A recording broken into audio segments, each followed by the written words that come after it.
I hear 1, 1, 1, 1, 5, 5, 5, 5, 4, 4. Can I get a 3, 3, 3, 3 Y's? Radio to the man in the blue coat. Very good looking. Yeah, I'm just doing good. Eating some ham right now. Got to spend some time with the new family pup. He's a little cutie. Does he have big... Oh, God. That's me. Does he have big paws? But for a tiny body. Yeah, he's a Aussie Shepherd Beagle mix. He's a what? He's a Aussie Shepherd / Beagle mix. Adorable. Yes, he is.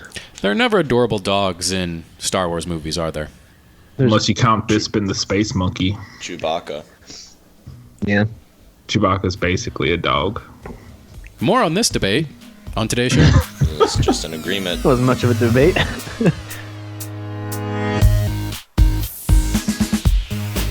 Welcome to Three Wise Radio, a podcast where we talk about movies, video games, comic books, TV, technology, the internet, and pretty much everything else media related. My name is Joe Greller. I am one of the three wise guys. Joining me as usual are the other two wise guys, Garrett Welker and Sam Pixley. Good evening, gentlemen. I'm not even going to keep up the allure. It's cold as hell outside. In Dante's Inferno, hell actually is cold. I'm toasty right now, so. I mean, yes, we are inside, but it is... I think, it's 0 degrees right here in Chicago right now. Joe, our windows are not properly made. They're old windows. So the heat does nothing. The cold goes right through. Only the best for the studio. You know what? Could be worse. Garrett, where are you broadcasting from today? Because you're on location.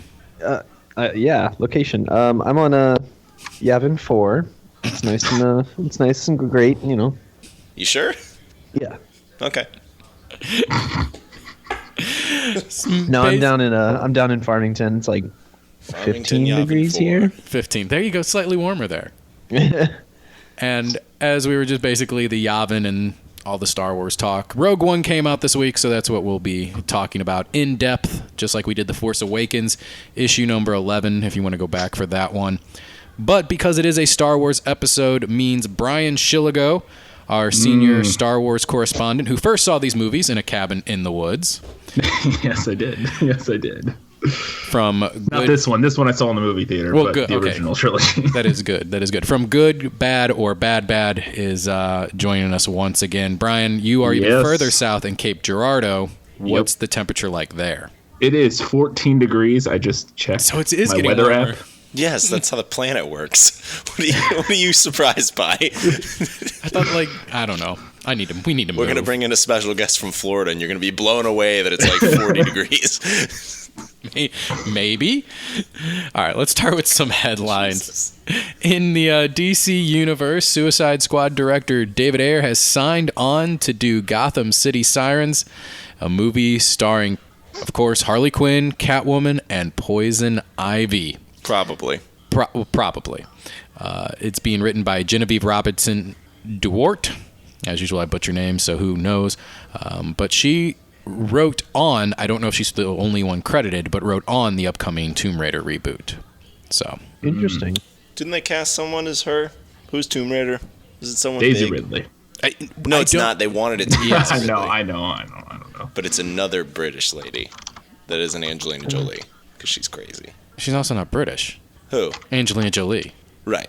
But she's Tomb Raider. Oh, yeah, gotcha. Okay, sorry. Alicia Vikander. Oh, Vikander, yeah, that's right. Oh, Deus Machina. Deus Machina. Is that the sequel to the highly successful Deus Machina? Whatever. What was that movie where she's a robot? Deus Machina. Deus is wild. Ex Machina, there we go. Could have had a sequel. She escaped. Spoilers. Deus Ex Machina is a video game. Or Deus Ex, not... Jesus, never mind. So this movie is called Deuce's Machina. I'm writing, yes. But this one's called Gotham City Sirens. Perfect. Yeah. I mean, whatever. It's another movie in the series. It means that I get to see a Catwoman in this universe and a Poison Ivy in this universe. David Ayers apparently knows what he's doing in kind of this department. Some would argue not so much. But I think he still gets character. He's still getting the characters down, and those are two characters that I think he's well-suited to try and handle. So there were two things you were telling me off air, though. Okay. Those are private conversations. Okay. One, you think Catwoman needs to be older. Yeah, so that she can parlay with Bruce. Of course. Sexually. Agreed. Two, do you want to talk about the supposed Poison Ivy casting rumor? Oh, yeah. Does that mean you know, Garrett? Yeah. Megan Fox, baby. She's a Oh talent. no, Pass.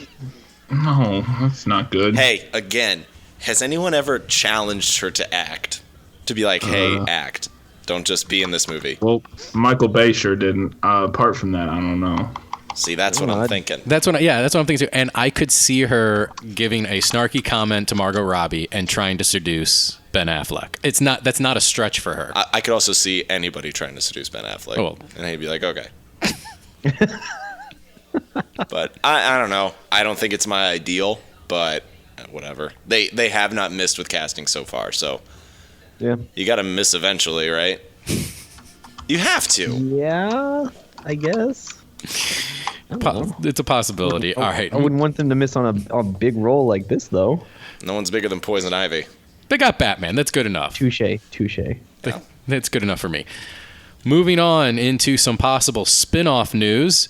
After CBS's How I Met Your Dad failed to get on air. Did that happen? Yes. Is that real? No, it is real. According to Deadline, someone is trying again, only this time they're calling it How I Met Your Father. Much like How I Met Your Mother, the story will take place from the female perspective, though, and all about 20-something-year-olds. And, yeah, it's basically the story of How I Met Your Mother from the father perspective. They're trying it again. When you say it's the story of How I Met Your Mother from the father's perspective, you don't mean it's literally the same story, right? Right. Sorry, I meant Okay. from the... It's the exact same story. Yes. No, from the mother's perspective is what I meant to say. Sorry. Gotcha. Called How I Met Your Father. There we go. Isn't That it makes just sense. the same story? As the one that was ordered back 2 years ago and not taken to series? Probably. I mean, well, I guess is what makes How I Met Your Mother unique is that the beginning of every episode is him talking to his kids. Because couldn't you technically argue if that's just a sitcom? Like almost any Oh, show. it is a sitcom. Right, but almost any show you could just say, you could slap the label of like How I Met the person I'm going to spend the rest of my life with. Yeah. Like Scrubs could be like How I Met Your Mother, and it could just be JD talking about Elliot. Like No, you're right. Yeah. just because they You have could even 30 do that with seconds. Friends. Yeah. So Can't do it with Seinfeld. No, you can't. How I Wound Up in Prison. So is it like unique? Was there anything about How I Met Your Mother that beyond that format that was special? I only watched a Neil handful Patrick of Harris. episodes. Yeah. That's about it. I'm surprised they didn't try and get him a spinoff. Yes. Maybe they did. That really is surprising to me Like- because I've only watched a handful of episodes, but everyone I've seen, he's the best part of the show. Wouldn't that Yeah. be like the kicker if this thing actually gets ordered and he is the father? Or did he wind up with someone at the end of that show? No, he didn't get anybody. Well, like he did for, and I think she like died or something. He was slaying. No, for that's the years. main character. The main character. That was that the whole dude was a- that was the whole letdown of this series was he finds the mother and they're like, "Oh, by the way, she died and he married Robin later." Yeah. Yep. Oh, They tried to have their cake and eat it too, I think, with Yeah. that one Well, because even everybody I wanted think- him to end up with Robin. Yeah, I watched the last episode just to see what it was, and it was literally like the daughter says something along the lines of, "Dad, this wasn't the story of how you met our mom. This is the story about how you love Aunt Robin." And he's like, "Whoa, you're right. I must go to her." Like, that's a shit story. Yeah. And they filmed that in season 2. But they did make sure to say like, "I love your mom" 7 times so that it's not just like a shitty Shitty guy. kind of guy. wow. On to other potential pilot or series. I have no clue with CBS in the new Star Trek Discovery series. But anyway, it's found its lead actress, Shaniqua Martin Green, I think. Did I get that right? I think so. Okay. When I've seen her on Talking Dead, I think that's right. Yeah, she plays Sasha Williams on The Walking Dead. This is after I quit watching The Walking Dead, apparently. But she is going to be one of the main characters, and I think from what I'm read, it's going to be focused around her, which is interesting because she's not the captain, she is the lieutenant commander. Well, we all know. Well, let's see. He was commander, not lieutenant commander. Never mind. Scratch what I was about to say. Well, I was going to say we all know that in TNG the show wasn't about the captain. It was about Commander Riker. So it wouldn't be the first time in Star Trek universe that the show wasn't about the captain. He just That's just my. You're just opinion. saying he was in charge because he took up the most of the screen whenever he was on camera. So it felt that like, is accurate. Yes. felt like it was about him. Brian, you're Yes. the biggest Trekkie out of all of us. What are you hoping out of this show? What are you hoping comes? Well, first, I heard this casting earlier today or the other day, and I like it. I thought she was really good on The Walking Dead. I have recently stopped watching The Walking Dead for my own reasons, but when she was on the show, she was pretty good, and I thought she was a good actress. So I like the casting of her. As for this show, what I'm hoping for and what I've heard rumors of is that it's going to be a anthology series, kind of like Oh yeah, I remember you talking about what you call American Horror Story, so that each season is going to be a different story. Okay. And it's going to take place at a different time within the Federation. So that this first season will be, I haven't heard when it's actually taking place, but that they're going to jump around so that you're not stuck with the same crew. So you could for even get 7 like seasons or something. Yeah, and you could even get like pre-Kirk, and then the next season could be post-Enterprise? TNG, Yeah. Yes, potentially. That's what Okay. I've heard. That's the rumor a couple months ago. I haven't been keeping up with it since then because it's felt like it's kind of stalled out a little bit, or they're in like a down phase news-wise. But yeah, I'm still excited for it. It's been a while since I've never watched. I mean, I watched Enterprise a little bit when it was on air, but that was the last one that I've had a chance to see live, and I'm excited for it. I love me some Star Trek. Okay. I think that's a smart move because I think you just get a little more to try, and that universe is broad enough so that you can have seasons that are a little more like intellectual, like a little more next gen, and then you can have some other seasons that are a little more physical based and things like that. Yeah. No, that I does agree. sound good. Okay, so Brian, I'm going to ask you this then, because it seems like you'd be the one who could answer this, and it's aimed at you. Would you pay for CBS's site to watch this? Yeah, I'm planning on it. Yeah. Okay. I mean, it's only it's only a few bucks a month for their streaming service, isn't it? I'm not. Or am I wrong about that? I'd have to look it up, but I thought it was only a couple bucks a month for it. Are they only doing it on their streaming service? Uh-huh. Yes, this is exclusively on their streaming. Is this supposed to be like a Netflix killer?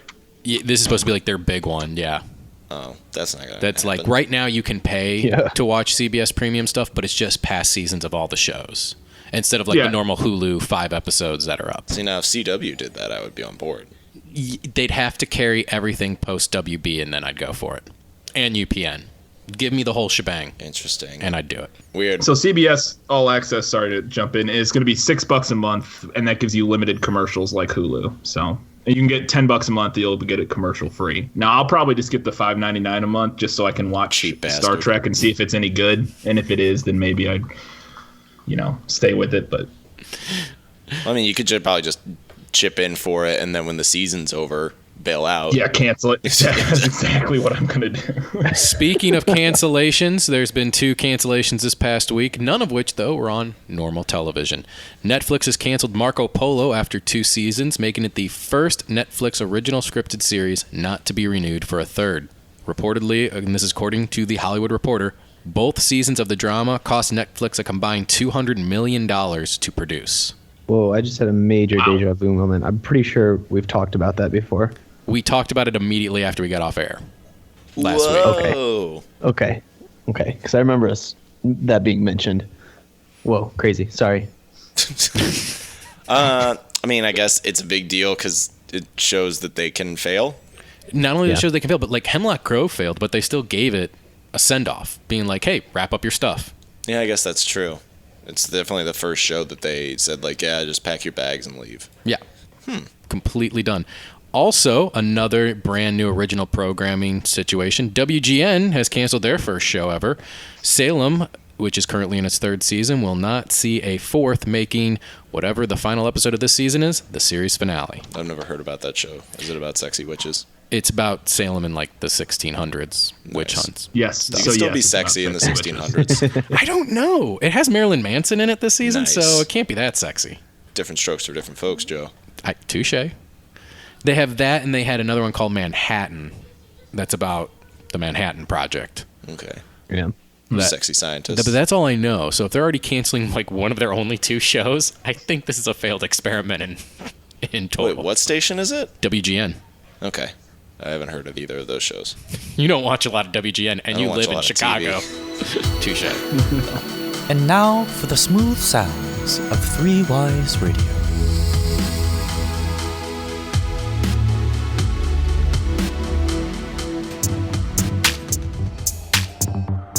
State your name for the record. Jim Elson. Forgery of imperial documents, possession of stolen property, aggravated assault, resisting arrest. On your own from the age of 15. Reckless, aggressive, and undisciplined. This is a rebellion, isn't it? I rebel. I have you. Rogue One in theaters now, brought to you by the evil empire that is Disney, because let's face it, they own just about everything at this point. That is accurate. They own everything Not me, Joe. that we know of. No, actually, that we know. If I were getting paid / owned by Disney, you'd know. I'd tell everybody. Also, you wouldn't love the DC films as much as you do, and hate the Marvel films as much as you do Be lately. a sleeper agent. Could be a You're right. You could be a sleeper agent. Anyway, though, Rogue One out in theaters now tells the story of basically how they got the original Death Star plans, because you're always wondering, how do you drop a torpedo basically in a chimney shaft, and why didn't they just plug it up? All those questions are answered. I was curious if hope played a part. Turns out it does. All right, so let's tackle this as we should, like we did last time. Well, no, I say With that gusto. No, I mean, we're actually going to do a non-spoiler review for this. It's been a long time since I put time marks in the cast. But you're going to do it this time? Yes, Okay. because I feel like there will be people that will be curious on our thoughts of it that maybe won't run out and see this, because clearly as many people didn't run out and see this as they saw The Force Awakens. Yeah. It is still the second biggest opening of the month behind Force Awakens. Apparently all they got time, a but- very big amount of, or they got a lot of money from IMAXs and from like big theaters and stuff like that. But when I remember when I saw the last one, episode 7, you couldn't get tickets to any showings. No. I got tickets to the Friday, the day after showing at noon on a Saturday that morning, and that theater was half empty. So I don't know what was going on. If it was just that it was colder or what was really taking place, but it seemed much easier to get tickets for this one than it was for Force Awakens. Yeah. I think it had to do a lot with people just not, a lot of casual fans not really being sure what it was and not being as amped up when they realize they're like, they don't see anybody they recognize other than Darth Vader here and there. So they're probably just like, I don't know what this is. If it gets good reviews, I'll go see it next weekend, maybe. Yeah. Yeah. Okay, so let's attack this as a normal review. First of all, the characters themselves. Did you like them? There are characters in this movie. Yes. Did you remember their names? I don't remember any names except for Jyn Erso, and I don't care. I really didn't care about And any I of the remembered characters. Cassian. Cassian Andor. Yeah. Yeah. Is he the guy that is the K2SO. lead, the male lead? Yes. He Yes. was the best character in this. He was my personal favorite. Yeah. Well, and KTSO was like Yeah, my favorite. Yeah, but he's a robot. Yes, voiced by Alan Tudyk, which I didn't realize until today. His talent. And then Bodhi or whatever his name was, the Imperial Bodhi. pilot. And then the other two, they didn't even say their names. Really? Donnie Yen, Donnie Yen. Yeah. IP Man, Ip Man. What a ragtag group we got here. And then Donnie Yen's friend, I do know his name because I just bought the ATST Lego kit the other day from Rogue One, and it has his action figure or his figurine in it, and his name is called a Baze minifig. Malbus. So there you go. Okay, Donnie Yen's character's name is Chirrut Imwe, Blind, not Jedi, but Jedi Master. a blind warrior who believes in the Force. Guardian of the Will, which is one of my things to talk about later, but yes. So, all right, let's get into it. Like we were just saying, characters. You couldn't remember most of them, but I mean, serve their purpose. There's not a bad actor in the movie, really. Yeah, I just felt like the entire duration of this movie, I didn't really care much about the actors. Or the characters rather. None of them really grabbed onto me, and it wasn't what I was really hoping for. This kind of gets a little more beyond characters and things like that, but I would have rather focused on the male lead, who again I don't know his name, and Cassian. That's Cassian, sure. I wanted more of his story I wanted more of a story of like just a ragtag group of soldiers that were doing this, not here's the girl whose dad ties into things for the Empire, and this guy that was a Jedi Guardian, and this. Yeah. I didn't want it to be, clearly these 5 were meant to join up and, like, again, have it feel like some Destiny thing. I just wanted it to be like, here's 9 soldiers that are they've been fighting this fight for a long time, and this is what it's like. That's kind of what I was hoping for. Yeah. I got that feeling. Well, I guess I had tempered a little bit going in because I knew the story was going to be centered around Jyn Erso, and that we got enough from the trailers to know that she the implications with her dad and all that sort of thing. So I guess I knew going in what it was going to be, so I wasn't hoping for what you were saying. I guess if you would have asked me 2 years ago before I ever saw a trailer, I might have been like, yeah, I'd be more on board with that. But since I knew what we were going to get, that was kind of what I was prepared for. So when we got that, it worked for me. I totally dug her character. I thought Jyn Erso, the motivation of her trying to basically fix what her dad did, without getting into spoilers, help her or redeem her father's image and connect, because the whole time she's even just trying to find her dad, and then to take that and really try to like complete his mission, basically, I thought was I connected with her character a lot, and she worked for me. Wow, interesting. I did not connect with that at all. I thought her character's turnaround, and maybe I want to watch it again for sure.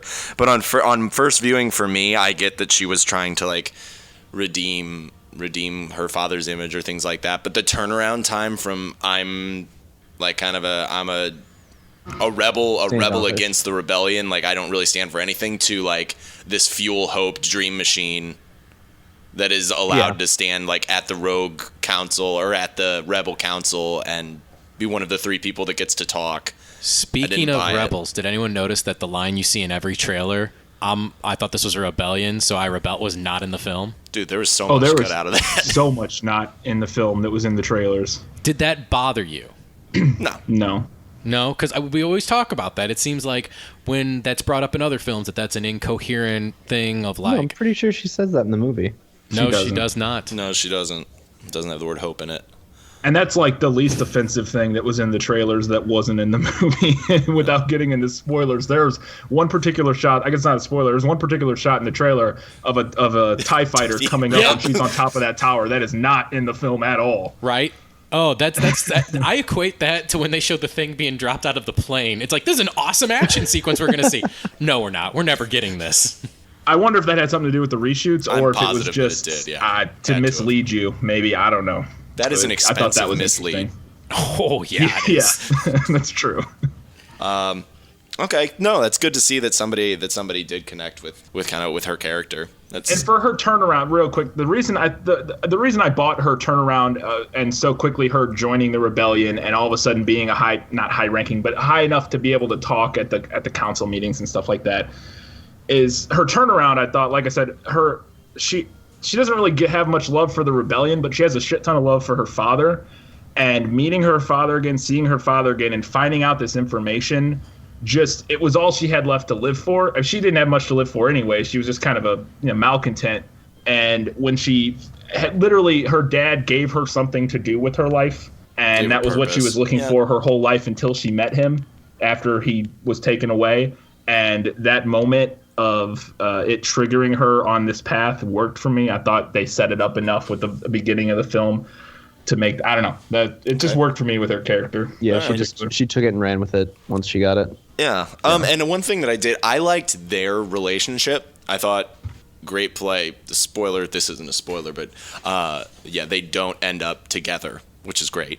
I liked that, but I loved the conversation that they had in the middle of the movie, sans spoilers, where he's trying to, or she's upset at him for a decision that was made, and essentially he has that conversation of, you can't just show up and start to give a damn and tell me what to do. I've been doing this for 9 years. And she's like, you can't talk your way out of this. And he's like, I don't have to.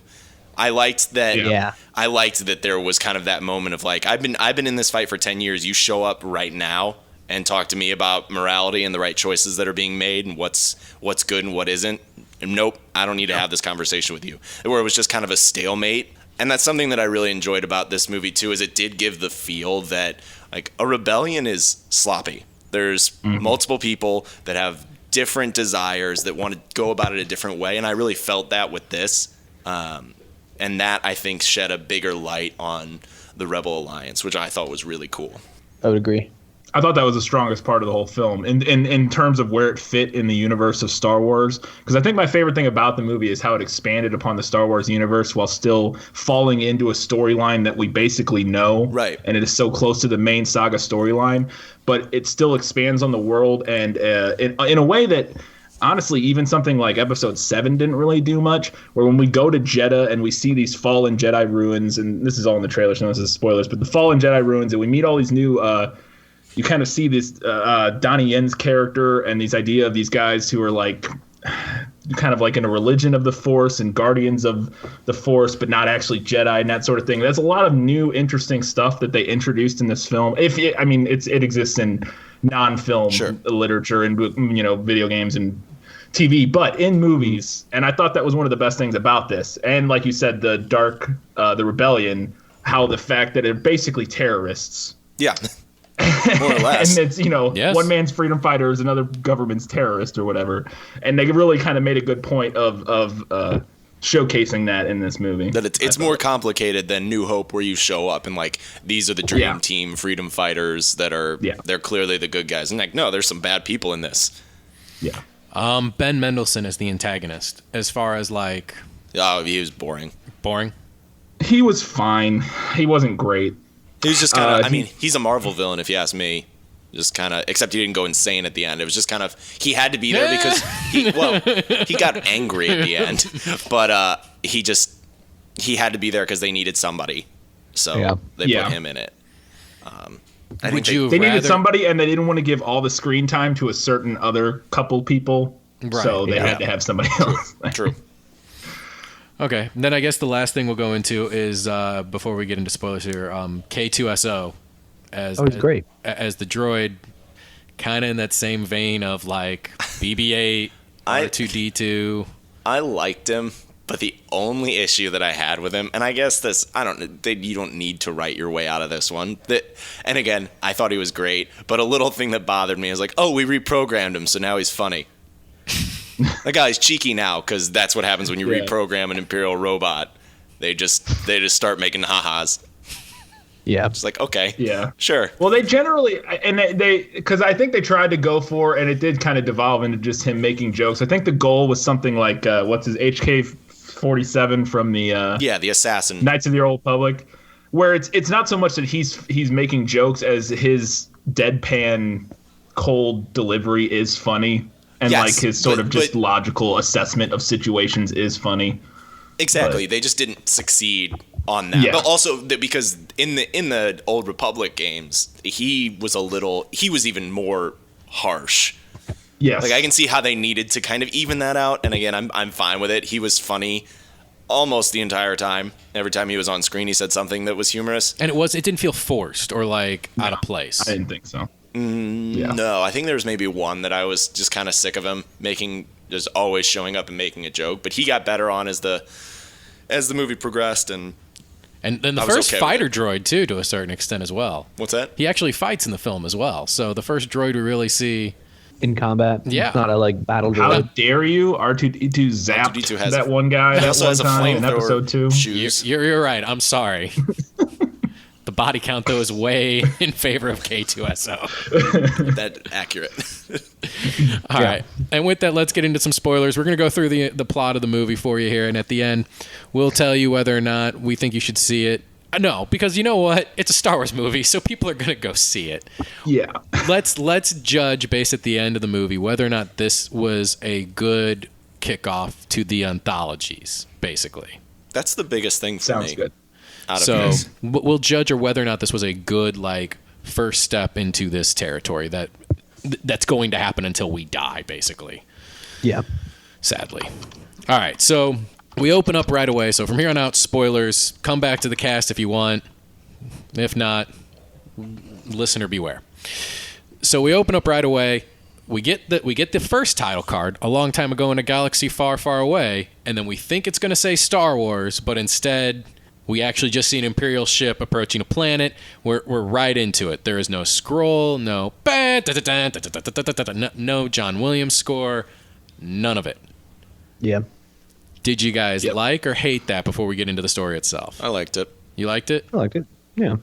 I was indifferent in the terms of I wasn't. I know some people were married to the idea of, it has to have a crawl. I didn't really care either way. I thought it was fine. I guess maybe indifference is a better word for it. I thought that there needs to be what I'm under the impression of what I would like to see is I think there needs to be a distinction between what is an episode and what is not. And I think they need to find some kind of uniform thing to do for these stories. I think this will change going forward. That's what I think so too. I think they'll put something together that's like the Star Wars story scroll. and I go wasn't forward from there. I didn't care so much from like a purist standpoint, but from any other movie, like when I go into the Clone Wars for the most part, or when I go into Return of the Jedi, I know already what's going on. I've seen the previous installments of this franchise. Here on Rogue One, I actually wanted to crawl just so I could be like, all right, Well, what's happening? Spoilers, Joe. You've seen the previous installments of this franchise. It's called episodes 1, 2, and 3. So you know what's going on. No, I don't. So I you're have caught no up clue with already. these characters what's going on. Like, but okay, so I know what's going on with Vader and everyone else from the previous ones in it, but this Galen Orso and Jen Orso or whatever, I have no clue who they are or why You just got to Google, man. no. Well, I thought they did a good job throughout early in the film setting up who they were and what they were there for. And so I didn't feel lost at any point or like confused about who's this? And I mean, they all the characters we didn't know fit into pretty much pre-designed worlds within roles within the Star Wars world of like, he's an Imperial officer. We know he's a white asshole guy. And then he's a science officer. He's designing the Death Star. Like it, there wasn't much mystery, I didn't think. Right. So basically, Ben Mendelsohn's character lands on the planet and talks to Mads Mikkelsen. Just a farmer.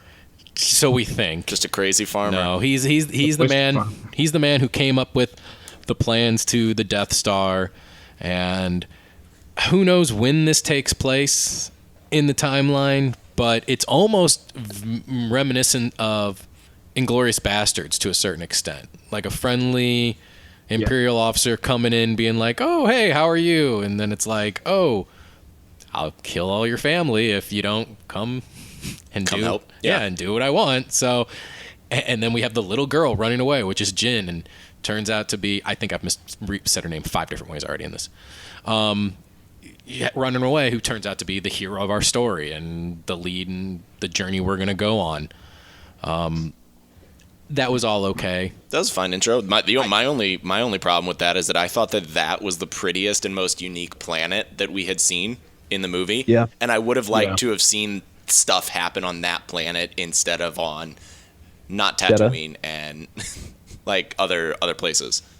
Oh, well, I thought, but we've never been to like a water planet with a tropical environment. And so I thought putting the final piece there was a good idea. No, that was really cool. Oh, actually, you're right. That planet was really cool. Beaches and things like that. I just thought that first one was really gorgeous, and I would have liked to see that kind of.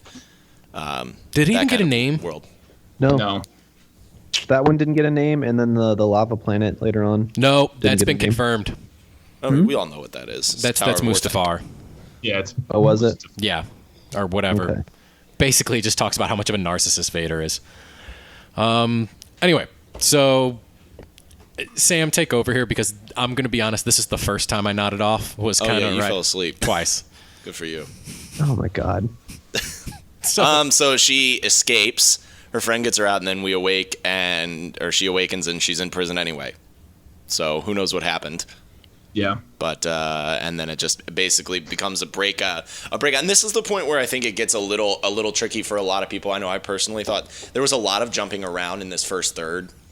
There was a lot of just teleporting around. The rebels break her out. It was kind of a slow start, which is why I nodded a bit. Perhaps. I thought it worked okay. I know I've heard a couple people say that the first third, pacing-wise, not even necessarily pacing, but just it cut around a lot, and we didn't have enough time. We didn't have much time with each of the characters necessarily because we had to introduce all 6 of these characters or however many that we were going to meet. I thought it worked okay. I thought we spent enough time with the main characters that we needed to and learned enough about them. Like the moment which we're about to get to where Cassian Andor kills the guy from Doctor Who. I don't know that guy's name. I don't think he had a name in the movie. The guy with the broken arm. Now he's the guy from that's Star all we Wars. needed to know about Cassian Andor's character was like he works for the Alliance and he'll literally kill his friend if he needs to. Right. So that was all we need to know about him, and then we can move on to somebody else. Pretty much. So anyway, she escapes. She's taken in by Saw Gerrera, Forrest Whitaker, who's Forrest Whitaker, which explains the different haircuts in the movie because there's 15 years apparently apart. That was one of my first snags. It's because she was broken out by the rebels Right away, and they knew who she was. Yes. I didn't understand how, with the Empire's resources and knowing that they would be looking for her, they didn't know who she was when they had her. Yeah. Yeah, that is a little weird. It was just like this ragtag. Too big to fail syndrome, perhaps? Just like not even like some like fourth person down the line being like, it's my job. But well, I think the idea is that the only person who knew who she was Saw Gerrera, and then he told, well, initially, and then the Alliance found out about her through their dealings with Saw Gerrera back in the day when he used to be part of the Alliance. Yeah. And then, so they were really the only people who knew. Yes, now maybe somehow you would think maybe the Empire would have a spy or something, I guess, that could have found out that information and knew who she was. But I think it's just, like, nobody knew who she was apart from select members of the Alliance because Saw Gerrera knew her. But maybe not. I don't know. Okay. Yeah, that's a little bit better. That's the only way I can rationalize it. That is a little bit of a like what you think they would know, because if nothing else, Krennic knew he had a daughter and how old she was and that sort of thing. So yeah, maybe it is too big to fail. You can't check all the planets, right? I suppose. And we get Mon Mothma and all her bull cutty goodness sitting down, talking, laying out the plans. Everyone from A New Hope is there, who's in that kind of war room. Not Admiral Akbar. He's not in A New Hope. I know. Okay. But the other Hoshi guy is. In the beginning, too? I think he's somewhere in there, just glurping about. All right. So anyway, they're sitting there. They kind of tell her what's going to happen. Then they tell Cassian basically the truth on they're looking for her father so they can kill him. Well, I think that's also, I don't even know. I think this is when it starts to get interesting, is they sit down with her and like, hey, we need to get your father. We need to extract him. And Mon Mothma is like, maybe you can get us in touch with Saul and we can figure out how to get to your father. And then her lieutenant or somebody who's high ranking as well pulls him aside and says, hey, screw everything you just heard. When you see him, you kill him. So that was also right away. I liked that because I was like, ooh, is that what the actual mission is? Or is that just this guy? This guy's like a little bit more of a militant kind of man who's like, hey, no, we're not going to bother with this. You just do what needs to be done and I'll accept the consequences. But so I thought that part right away, I was like, okay, I'm totally into this whole like rebellion being kind of morally questionable. Right. And and Saw Gerrera's like has a whole fraction that is also rebelling, but not part of the rebellion or the Alliance anyway. Yeah, they're a militant. Yeah. Incredibly hostile. Because even as extremist, because even as dark as we've seen, like with Cassian when he kills his buddy, like even Saw Gerrera's people are even more extreme to the point where they're like, blowing up, I guess, like civilization or civilian installments and stuff like that. I would imagine. Who knows? I don't know, but yeah, starting open engagements in like just public places. Yeah, to steal kyber crystals. Right, off of Jeddah, which is where we go to next, which has. On Jeddah, before we even get to Saw Gerrera or anything, has the worst. I'm saying this is the worst Easter egg in the entire movie. I didn't care for it. We end up meeting Pignose and Walrus Man. No! Yes, we disagree. We didn't need them. What are they doing there? How did they get to Tatooine like a week later? Hey. We're getting to that point, because they could jump the hyper... And then hyper... They just fucking oh, no. Sam had a speed. whole thing on hyperspace. Get to. Okay, you know what? Real quick, let's cover this right now. Do you remember when it was a big deal that the Falcon could go into hyperspace at the size that ship was? Yes. Remember when that was a big fucking deal? And now just any dude with a paper airplane can go into hyperspace. Everybody's doing it. If I were there, I'd be sitting with a Millennium Falcon like, well, this thing's round. Like, it can't do anything. Wait, when was it a big deal that he could go to hyperspace? So in Empire Strikes Back, Admiral Viet is like, what? He went into hyperspace? He couldn't have gone into hyperspace. No ship that size can go into hyperspace. Okay, well, bullshit, because I just want the whole Rebel fleet can jump to hyperspace. Right. I think that's because I thought it was because when they're all when like the ships are linked up with a mothership. Or like with a major fighter, they're able to do that. Okay. But that's definitely a line that's supposed to be. But then also Obi-Wan's doing it in the prequels, and just like, but he also has like a mechanism on his ship to do it. I forgot about that. But also, X-wings jump to hyperspace all the time by themselves. Luke flies to Dagobah. Right. Right. So what is going on? This just proves how incompetent I think just poor scripting on that part. It might just be the Empire being so inadequate. Guy's like, nah, ships can't do that. Don't worry about it. It's fine. It's fine. That guy just has no idea what he's talking Or about. he's a spy.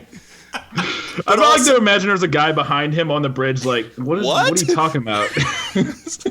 Sir, I fly home on the weekends in a ship, and I go into hyperdrive.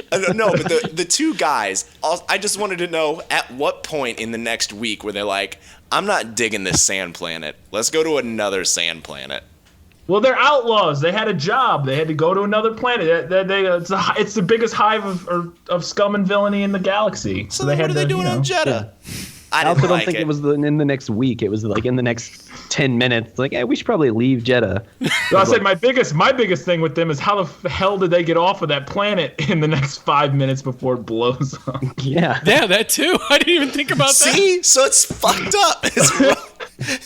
I didn't think about that at all. That was my biggest thing. It was like, wait a second. 5 minutes later, the whole city is just obliterated. And apparently they got off. Maybe as soon as, I don't know, as soon as they met her, they're like, oh man, I bet we're wanted in this system. That Let's dude get out just of has here. a twin brother, and that alien has an identical twin brother who both live in Mos Eisley. And they're both assholes. Yes. And they're both like burn victims? Is that? Yes. Okay. Pretty sure that's canon. It is now. So on Jeddah, we meet a blind warrior, Ip Man, or Chirrut Imwe, whichever big one. deal. Whichever one you want to say, who's basically kind of a dude who looked like he just hung outside the Jedi Temple while it was functioning and listened to all the teachings and everything else, because he's our connection to the Force this entire movie, basically. Yeah, he's our Jedi without there being a Jedi. Right. So... And it is, do you want to talk about the wills? Yeah, I wanted to bring this up a little bit, because they call him the Guardian of the Wills, him and his buddy Baze Malbus, to do with the sweet gun. Yes. And now I don't know how much. I just read about this a few days ago after I heard Guardian of the Wills. I was like, what is that? So originally, George Lucas, when he was writing Star Wars, right. His original narrative concept was that it was going to be a story told by a third party, and you were going to be reading a book called The Journal of the Wills.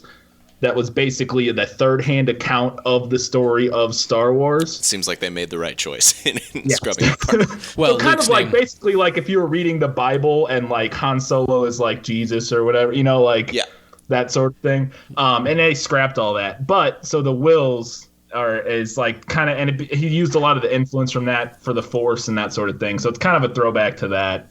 And there's more of it. It's mentioned a couple times in novelizations and stuff like that. But yeah, they're just kind of like the same as Lorsan Tekka from the beginning of Episode 7, where he was like a member of the Church of the Force, basically. Like people that revere the Force but aren't Jedi, that sort of thing. Gotcha. Groupies. Yeah, basically groupies. I'm okay. I'm okay with that idea. I thought it got a little bit heavy-handed towards the end with him. The one thing that I do have a problem with, and I know stormtroopers suck, yada yada yada, but where I can excuse Ewoks beating up stormtroopers with rocks and sticks because of the time. Like when that movie was made, I was like, okay, fine, that's whatever. These little guys can get into the nooks and crannies. But Ip Man was just beating these stormtroopers with sticks, and none of them were shooting him. Like I just didn't. Maybe if there were like 3 guards that he dispatched or something, but it was like 6 guys that all had laser guns and decided to not shoot at him anymore while he was dancing around. They were shooting at him. Shooting at him, but they didn't hit him.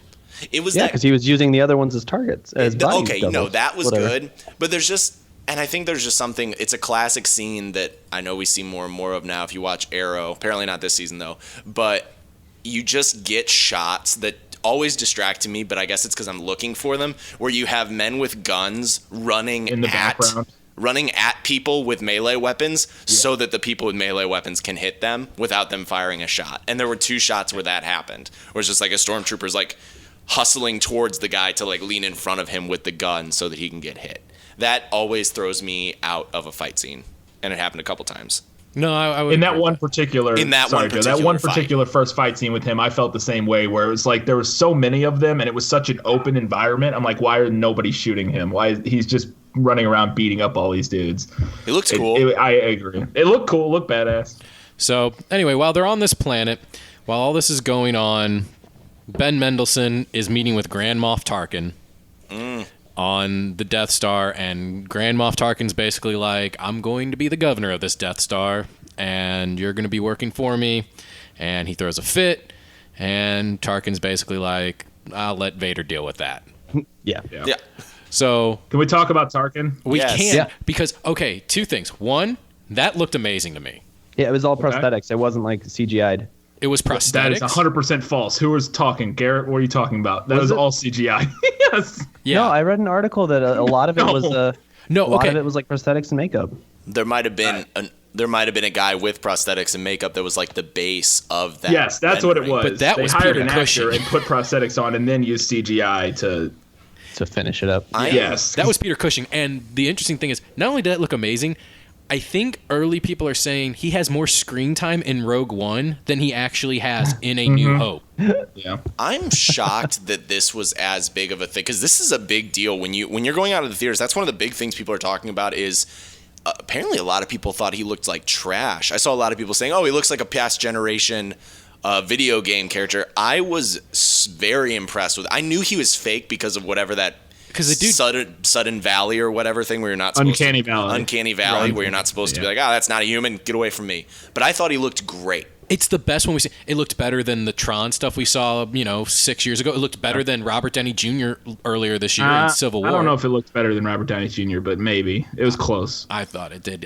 My opinion on it was that I didn't bother me. I thought it looked really good. It was crazy impressive. I could see why people, because it didn't take me out of it, but there was just that little bit. It's the Uncanny Valley where we're 95%, 96% of the way to being able to replicate a human face like that.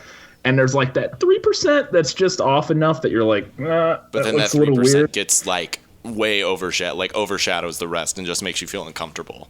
And it still worked for me. It's just, and I'm glad they did it, because the only way we're gonna get it to that, where Is it's if you good try. enough to where you don't even notice, is by doing it more. So I'm glad they did it, and I liked it. I loved seeing, Grand Moff Tarkin, so it was awesome. But I could see how somebody watching the movie might go, it's a little weird. It's just a little off still. There does get to a point, and I think a conversation will be had within the next 15 years or so. Like, do you have to start paying for likenesses? Yeah. Especially when you get to that extent and you have that much screen time. Like, he had enough screen time that. Yeah.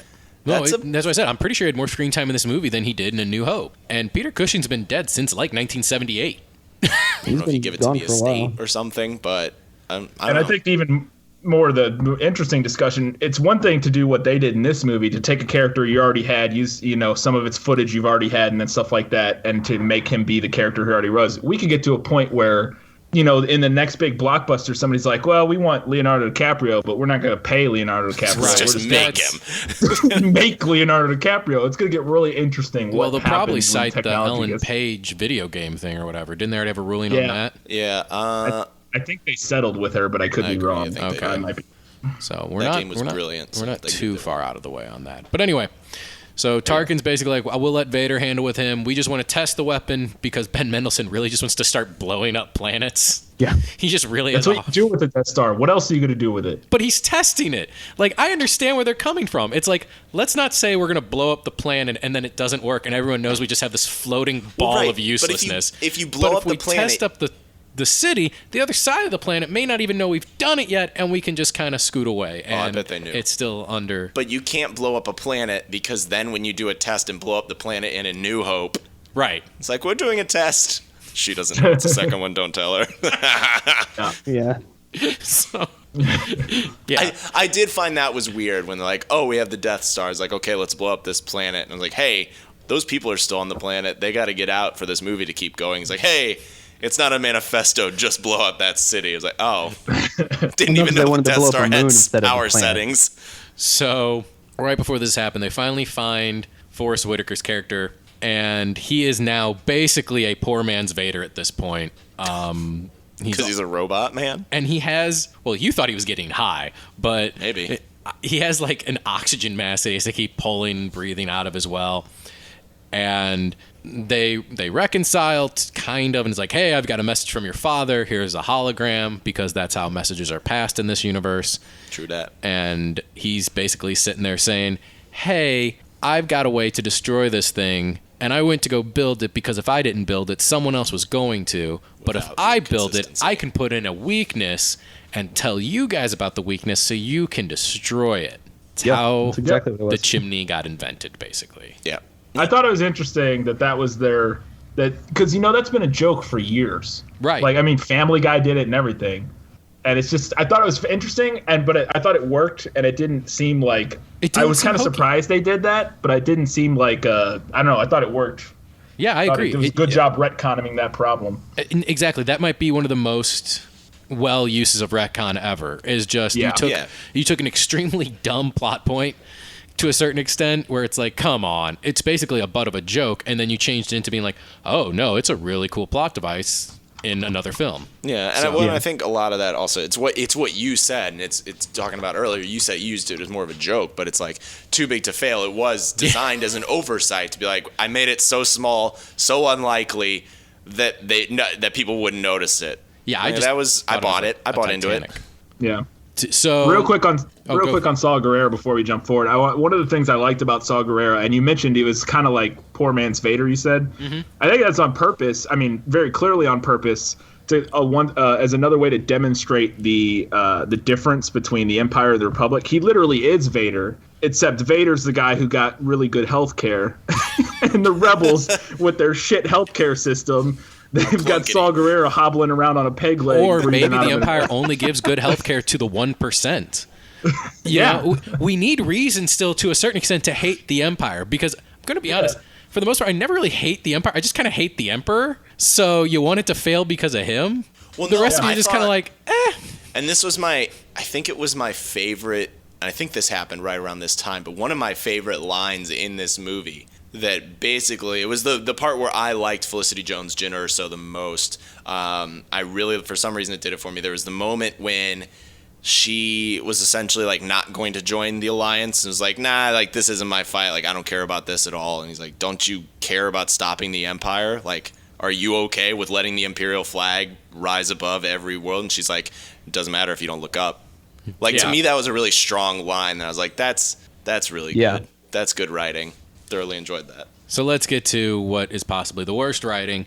In the very next scene, we finally get to see Mustafar. Oh, dude, fuck this. Oh, this is the worst scene in the whole movie. Yup, this is the worst scene- thing in the movie. Okay, is Oh, it, thank goodness! I thought I was going crazy. Oh, no, Okay. this is the worst thing okay, that's hang ever on. happened in Star But Wars. before we continue, and I want to stipulate this: is it the worst scene or is it the worst line? It's the worst 10 seconds in the movie. Yeah, it's Okay, because I was really enjoying a lot of the scene. Yes. Yes. Up until that point. So Yes. I even thought he talked a little too much even before he decided to be a classic jokester. A little bit. Yes. So anyway, we get to see Vader Christ. in finally what is kind of one of those tanks that we see Luke in after he's all messed up. Back to tank. To tank. So we get to finally see, like, apparently 20 years later, Vader is still trying to heal himself of all these. Well, I think that's why that's kind Wounds of by the and- design that you don't really go too much into, is that the reason that Vader is weak enough that like Luke is able to stop him is that he is essentially in a constant state of dying. Like the suit he isn't fine outside of the suit. Like he needs that suit to survive and is constantly undergoing like medical things because he is in constant pain and agony, and that's what kind of disables him to an extent. Yeah. Otherwise, Luke would, Yeah. nah, that ain't gonna happen. Right. So we see Vader fly off. We get to see his castle, which is kind of cool. First time you get to see that in a live action setting. Yeah. I mean, it's something I'm not familiar with the extended universe, and He's got a castle. he has a castle, and that's always just a weird thing to me. If you have a cape, you should have a castle. It's just kind of. It does make sense. Lando Calrissian has a pimp castle on Bespin. Bespin. He does. It's got a floating sky castle. Yep. That's a best planet kind of I'd like to castle. visit one day. What is your moat? Space. Just everything. So Vader flies off, deals with Ben Mendelsohn, who I honestly cannot remember his character's name. Krennic. Krennic? Krennic. Yeah. Something Krennic, Commander Krennic. I don't know what his title is, but yeah, it's Crybaby Krennic. Krennic, I believe, is what it is. Possibly. So he goes off and deals with him, and Bryan and Sam, I'll let you guys take it from here. So it's essentially just classic. Someone comes up complaining to Vader about something that they think is a big deal, and Vader lets them know that this isn't a big deal. Like, Yeah. stop it, quit being a little bitch. But then there's they get into that kind of argument. He wants to make sure that he's still in charge of the Death Star because that's been a thing. Is Grand Moff is kind of taking away his power and says like, "Oh, I'll be in operation of this," and he's like, "Oh, can I still be in charge?" And that's when Vader starts to force choke him, which we're all on board with because that's what he does, signature move. But then he does this really cool thing where he decides to turn and say, "Don't choke on your ambitions." Vader, Darth Lord of the Pun Masters. On your What the ambitions is fuck? what he said. Oh my god. I love how this bothers you two so much. My it eyes didn't even almost register to rolled me. out of my head during that scene. Like I couldn't handle because the scene starts so great. The scene when the door opens and his shadow comes up on the wall like That was cool. 50 feet high behind Krennic, and you're like, oh, the scene's As gonna it be should. amazing. And then the conversation, it's fine, it's whatever. He talks a little too much, and then he walks away. He starts choking him. He should have just walked out. And then the door should have shut, and as soon as the door shut, he should have stopped getting choked, and the scene should have ended. And that should have been how that scene ended. But when he turned around, and it's not, the line is bad enough. The whole, like, don't choke on your ambitions, mama. But the way he, like, turns to the side and is doing his hand like he's, it was the cheesiest.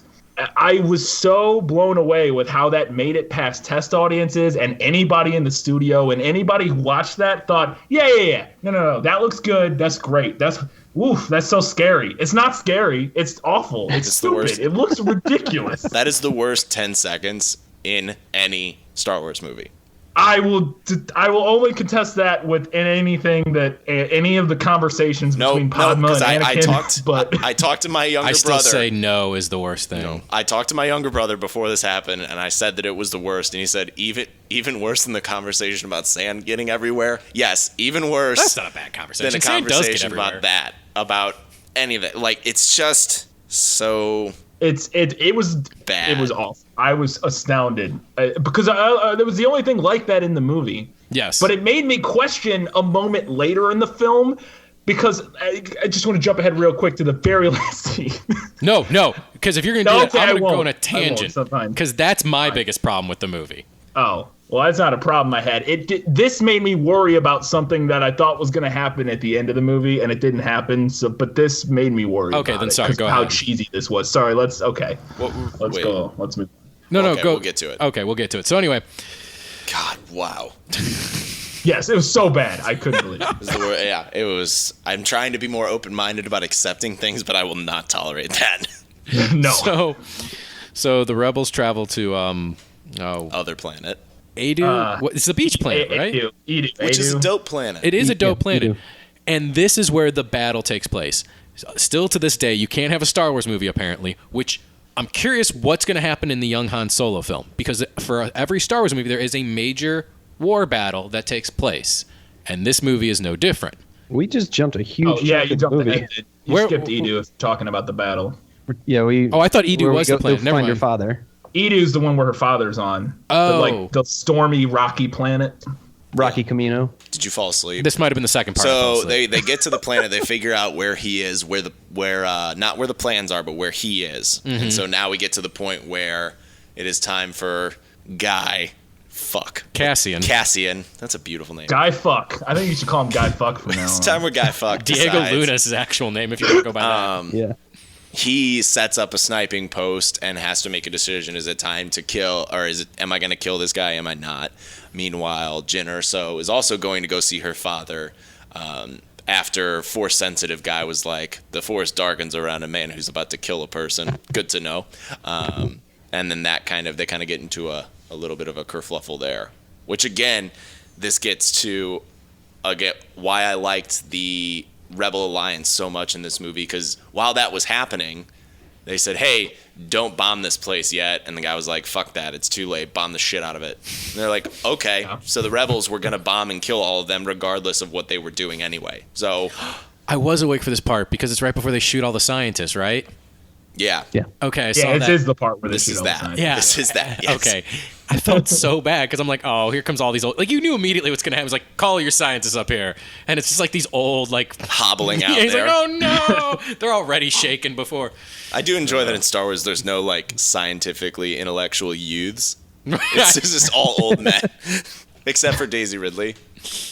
Yeah. Well, Anakin built C-3PO when he was like 12 years old. And we've seen how Yeah, bad of but a job he he was made did. with midichlorians. That doesn't count. C-3PO's constantly breaking down. True. He's useless in most situations, if not every. True. I think my favorite description I've heard of K2SO is like it's like he was C-3PO if C-3PO wasn't a little bitch all the time. No, that's true. Because he has my favorite scene by... That scene... All right, we'll get to it during the battle, but... Hey, K2's arms, C-3PO, keep in mind, his forearms are connected to his biceps. He can't do anything. That is true. So leave him. He is a protocol droid, so makes sense. It's not his function. Anyway, All right. he Sorry. doesn't shoot her father, but bombs start going off. Right. And people start dying. And he dies. He dies, but not before Jyn Erso screams out, "Father!" And then he's like, "Oh, hey." Shit. Oh, man. And then also the entire Imperial fleet is also like, "Oh, well, you're on the board now. Okay, this is a thing." And they get to have a quick heart-to-heart while being blown up. But then that was the thing, is he was killed by rebels, By the rebels, Right. yeah. which gets brought up later. And see, did anything else happen? He tells... no. like, they basically come up He with the tells idea her- here, like, let's steal the plans. Yeah, this is where she kind of turns and says, "Okay, this is my purpose." Yeah. And then Badass they get back stuff on the from ship. blind guy. Yeah. Yeah. You're right. What's his name shoots down a TIE fighter at With a that single point shot. with his bow staff. Nope, see, I missed that part. Because next thing I woke up and Jimmy Smits was delegating with Mon Mothra. So How good did he look? he looked great. Ain't no CGI there. He That's looks just really that's good, all yeah. Jimmy. I was surprised. That's it's all all just Jimmy. aging 10 years Jimmy. Sitting in there. It fit. It wasn't overused. His character No, made he was sense. there. No, He's that in it makes total exactly sense. as much as he should have been, yeah. Right. And then he's like, all right, excuse me, I have to go die on this planet. I'm gonna go let people know we've got my plans coming. So Yeah, Yeah. it's basically About right. to the extent of what he did. that's about right. So but other than that, I'm a loss for that. What was the whole point of the It was her turning point, and also was kind of the middle of the road conflict between her and the rebels. Gotcha. Okay. Yeah.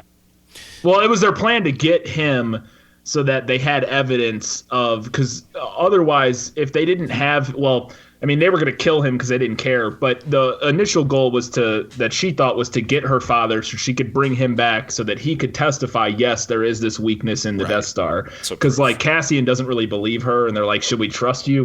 I mean, you said you saw a recording, but who knows? Also, it could have been a fake So they were hoping- recording. Like, there's too many gambles to take. Right. Yeah. So they hijack a ship, decide to go there. They call the ship Rogue One, which is how you get the title. Oh no, you're missing a part that I thoroughly okay. enjoyed. Keep I going believe, then, for because this. like I said, this is where I was in and out. Apparently. So when they come back to the base, and they have kind of an entmoot about everything. And what I thought was awesome that I didn't see coming is the rebels weren't originally going to do it. They were going to disband. No. I thought that was awesome. Like, no, it's too risky. We're out of here. And at the final meeting, they're like, no, like, send your best people there. Like, do this. Like, nah, we can't take the costs. And if the whatever they call it, the collective doesn't agree to it, we can't do it. And then they decide, screw it. And then Cassian decides to follow with Jyn and go with her and get the plans. Now, the only thing is that the 10 guys that were standing behind him, they're like, yeah, we'll back you up. We've been doing this forever. Those are the guys I wanted this movie to be about. Yeah. Is those 10 guys who looked real scruff McGruff. They're like, we've been fighting for years. Yeah, they're like assassins and smugglers and yeah. Yeah, that's kind of what I was looking for. So then everybody for them kind of bands together with the Imperial pilot, which we haven't even talked about the fact that the Imperial pilot who had like a brain slug scramble his mind and make him insane just decided to get over that insanity almost immediately. Yeah, I don't know what that was supposed to do. Like, he was crazy for like a scene and then he was fine. But yeah, he was I'm not crazy sure what until that somebody was. said, hey, are you the pilot? And he's like, oh, yes, I am the pilot. I'm fine now. Yeah. So I don't know. But they got on a ship and they headed to go get the plans, which made Mon Mothma happy. Yes. Okay, now I think I finally had woken Yes, up now because go. we're at the battle, and you know what? You guys are doing fine. You just keep going. I was awake Well, for this they part. get it. They I get just to have more the force commentary. field because there's like a force field gate that they have to go through to get down to the planet. Yes. And they're in an Imperial shuttle, so they give their passcode or whatever. And it's a similar moment to in Return of the Jedi where he gives his password and they're like, oh, yeah, it checks out, blah, blah, blah. And they let him down. And then basically the plan is, what's her name? Cassian Andor, Jyn Erso, and the droid are going to go inside, get the plans. The rest of the crew is going to hang out and like wait for them and cause a distraction, for them while they get the plans. And then hopefully the idea was for them to transmit the plans out of there somehow and blah, blah, blah. And then I don't remember what happens from there. The goal is to do it as stealthily as possible. Yes. And then they trigger the explosions when they find out that there's like 100 stormtroopers between them. Between them and their goal, which is a data disk that's got the plans on it. And so they trigger explosions across the beach, and so then we get a fight that ensues, and then it just kind of escalates between like man-on-man combat, and then AT-AT show up, but then fortunately. And this as a whole may be the best battle sequence in any Star Wars movie. I mean, if not, it's Empire, and I think those two stand out for very good reason in my head, because it's the only battles for the most part. A little bit you had in that like Cantina raid in 7, but it's the only real like that feel like actual war, where you have the ground battles and the planes flying in the air, and you've got to keep dodging everything, and you've got their version of tanks rolling up on you. Like this and Empire are the only two battles, in my opinion, that feel like actual war battles instead of like, let's throw some TIE fighters at our, X-Wings at a big ball and see what comes up. Well, yeah, it's the only one where you have air battle and a ground battle going on at the same time. That's more than, because it happens in Jedi, but in that one it's Ewoks fighting, and with it the feels, rocks and stuff. This one feels like they all intertwine to where the other one kind of feels like any of those three battles could have happened without the other one. I didn't think the only thing that I had against it, I thought the ground battle was great, was super awesome. Wasn't thrilled with the space combat. But I thoroughly liked when the fleet showed up and they're like, hey, can we get any forces there? And they're like, hey, we already left. Like, we're already going there. That was really like, it was that point when they were like, hey, what's his name? Fishy guy decided to leave already, and he was already headed there, and like it started with the drums, and I was like, oh yeah, this is happening. This is what's up. I dug too that they were like, because they just found out, they're like, oh, that shuttle went there, there's Rebel Alliance, the Empire sent out a distress signal or something. I can't remember how they figure it out, but they figure out that there's a rebel group attacking this base, and they're like, well, time to roll out, bitches, let's go. Yeah, and it's like, oh, we're way ahead of you, let's do this thing. That was an awesome moment for me, and that totally turned around my feelings for the movie so far, and I was like, yeah, I can get behind this. But then I did like that escalation of, it was similar to, any good kind of war battle scene where there's lots of turning of the tides, like the AT-AT show up, and then the fighter pilots sneak into the shield before it closes up, and things like that. With great cameos by Gold Leader and Red Leader. Oh, those were amazing. No Porkins, though. And they integrated those so well. I was not expecting that, and when I saw it, I was like, whoa, well done. Yep. And Red 5 gets blown up. So yes, Luke Red 5 dying. I was about to say, I don't know if you guys know. Got to fill that void. Yep. Oh my goodness. So the shield's still up. So the goal is they get to the plans eventually, which we'll get to Joe's favorite moment with his robot friend. Yes. If you want to do that now. So they're in like this kind of tube. Archive.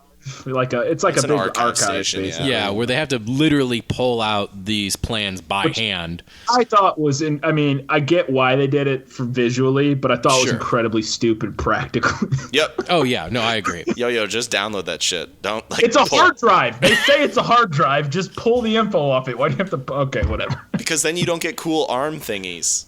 Yeah, I guess. But they're able to do this because K2SO is having a last stand of racking up possibly the highest body count ever. He was more effective than the war droids in the prequel movies. Droidicas. Yeah. Where are those droidicas? Yeah, he was more effective than those guys. Yeah, he did a real good job. He essentially sealed them in and was up until the very end of the movie, which we're already in spoilers, so we know how it ends, where I was like, why didn't they go back for his ass? Because, he could have been just doing work throughout this entire saga. Oh, because he got obliterated. Well, yes, but I didn't know that till the very end.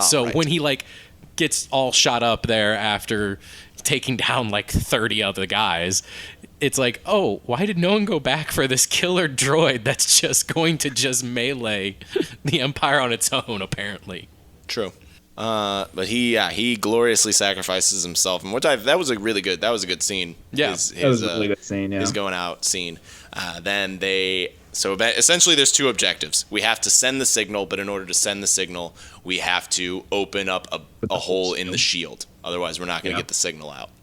So they now have to climb, because they can't go out the other way. So now they have to climb the very thing that they were pulling the information from, which is, I guess, another reason why they wanted to put it in, so they could climb it later. They are climbing to the top. Meanwhile, they're trying to figure out a way to blast a hole in these shields. Yeah. Also, I've just been ignoring the fact, although I wanted to say it, that AT-AT armor is too strong for blasters in the snow, not on beaches, apparently. Well, because it's warmer, so the metal contracts differently and can bend. Right. I don't know. I don't make up the rules for this universe. No, it's because... Wait, hold on. Is he talking about because the X-Wings can blast their legs out? Yes, but... X-Wings actually have stronger blasters than... Yes. Yeah, those there you land go. speeders Sold. were modified to Okay, have weapons. yep, there you go. Those weren't you're right. They say that. Yeah. Good. Yeah. Good. Nope. There we go. Boom. I feel so much better about this now. It's not a victory for you. I'm happy it happened. It's a victory for Star Wars. For science. No, that's good. Good. Okay, so they're climbing up, and they encounter what's his name. They get to the top of the tower. Before they get to the top of the tower, She gets to the top of the tower.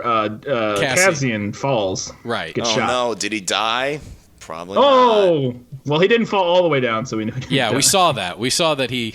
Right, which you knew at that point. You're like, oh, he ain't dead. No. No, to fall and die in Star Wars, you have to fall down a long, endless tunnel. And even then, you usually don't die. Right. So there's hope for Han yet. Oh goodness, no. So she gets to the top. There turns into an engagement with God. What is his name? Cronky. Ben Mendelsohn. Ben Mendelsohn. So it's the order of the LA Rams, Stan Kroenke. They're both. A lot of people would say they're both pretty evil. I was trying to go to bat for you guys, you Rams fans out there. But gets into kind of engagement with him. She says, "Hey, we did it." He's like, "No, the shields are still up, by the way. Dumb. And then. And then we cut back down to the bottom because all of our other people need to die, so they have to go out in a blaze of glory. Right. Which this is another. I didn't think about it in the moment, but looking back, it's a problem with films in general.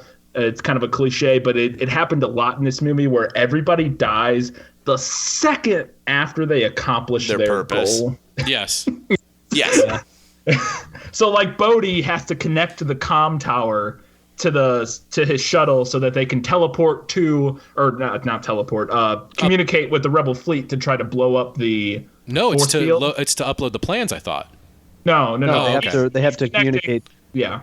He's connecting so that they can tell the Rebel fleet to blow up the force field so that she can send the plans. Gotcha. Yeah, right.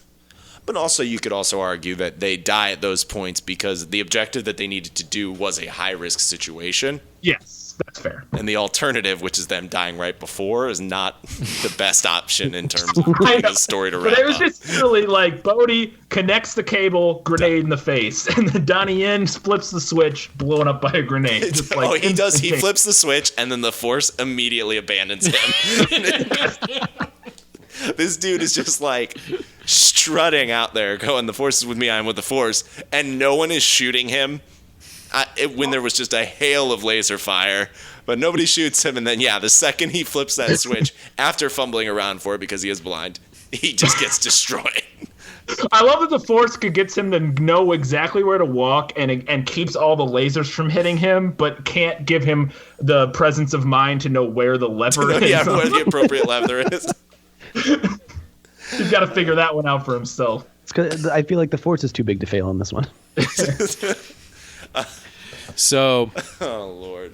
back on top of the tower, Mendelsohn's about to shoot Jin, and Cassian comes back, shoots him. We have to go up to space first before that. Well, around the same time, because in order to destroy this might be my favorite part of the whole movie, in order to destroy the shield so they can communicate and send the signal out or whatever.